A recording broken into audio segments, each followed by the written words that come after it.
नमस्कार मंडळी, मी देवया आणि स्वागत आहे तुमचं स्वाद महादेव के या कुकिंग चॅनलवर। आज आपण सकाळच्या नाश्त्यासाठी हेल्दी असा पनीरचा चीजी पराठा बनवणार आहोत। चला तर मग वेळ न घालवता आपण रेसिपीला सुरुवात करूया। मी ते एका भांड्यामध्ये 1 वाटी गव्हाचं पीठ घेतलेलं आहे।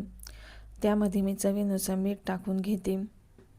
आता त्यामध्ये मी थोडं पाणी टाकून आपल्या पोळीपेक्षाही सैलसर असं पीठ मळून घेणार आहे। तुम्ही बघू शकता एकदम सैलसर असं पीठ मळून घ्यायचं आहे।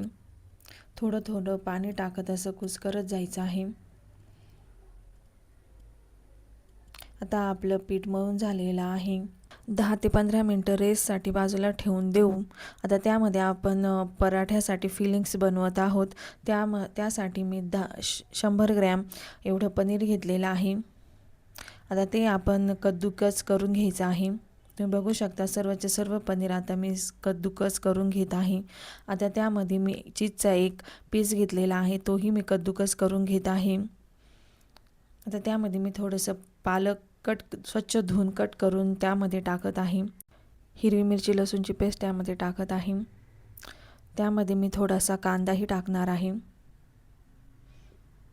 तुम्हाला आवश्यक असेल तर तुम्ही टाकू शकता। इथे अर्धा चमचा मी चिली फ्लेक्स टाकत आहे। आता मी यामध्ये थोडीशी मिरीपूड टाकलेली आहे। त्यासोबतच मी इथे जिरा पावडरही टाकलेली आहे। इथे मी अर्धा चमचा पेरी पेरी मसालाही टाकलेला आहे टेस्टसाठी आणि चवीनुसार मीठ टाकलेलं आहे। आता हे सर्व मिश्रण मी एकत्र करून घेत आहे।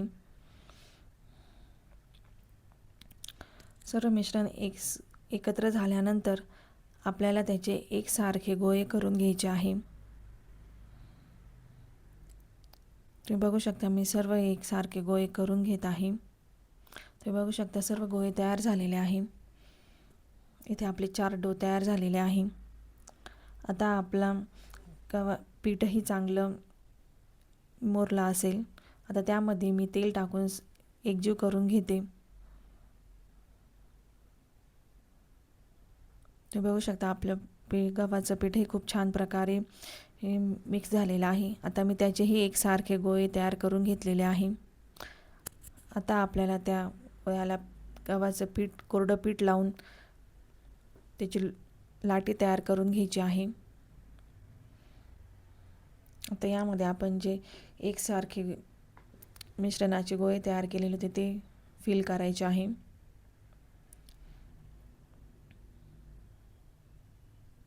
इथे आपण सेम पूर्णासारखाच तयार करायचा आहे। पूर्णाची पोळी तयार करतो त्याप्रमाणेच आणि हे एकदम हलक्या हातानेच पीठ लाटायचं आहे आणि ही पीठ मळतानाही सैलसर मळायचं आहे। इथे मी ही पोळी बाजरीच्या भाकरीच्या जाडीप्रमाणे जाड ठेवलेली आहे, त्यामुळे पराठा खूप छान होतो। इथे मी मीडियम फ्लेमवर पराठा भाजणार आहे।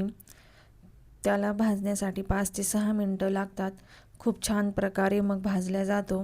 तुम्ही बघू शकता चारी बाजूने तेल लावून व्यवस्थित भाजून घ्यायचं आहे। तुम्ही बघू शकता आपला पराठा किती छान प्रकारे फुललेला आहे। तुम्ही ही रेसिपी नाश्त्यासाठीही करू शकता किंवा दुपारच्या जेवणामध्येही तुम्ही घेऊ शकता। खूप छान प्रकारे तयार होते आणि मुलांच्या डब्यासाठी तर सर्वोत्तम पर्याय आहे।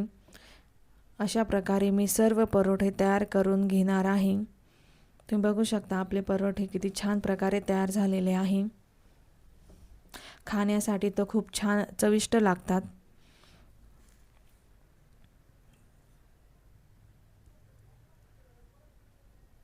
तुम्हाला जर ही रेसिपी आवडली तर लाईक करा, शेअर करा, सबस्क्राईब करा। मी तुम्हाला हा पराठा आतून फोडून दाखवते। तुम्ही बघू शकता किती छान प्रकारे तयार झालेला आहे आपला पनीर चीजी पराठा। आपण हा पराठा दह्यासोबतही खाऊ शकतो। मी इथे कांद्याची सुकी चटणी तयार केली होती पराठ्यासोबत खाण्यासाठी, तीही खूप छान लागते। जर तुम्हाला माझा हा व्हिडिओ आवडला असेल तर लाईक करा, शेअर करा, सबस्क्राईब करा आणि हा व्हिडिओ पूर्ण बघितल्याबद्दल धन्यवाद।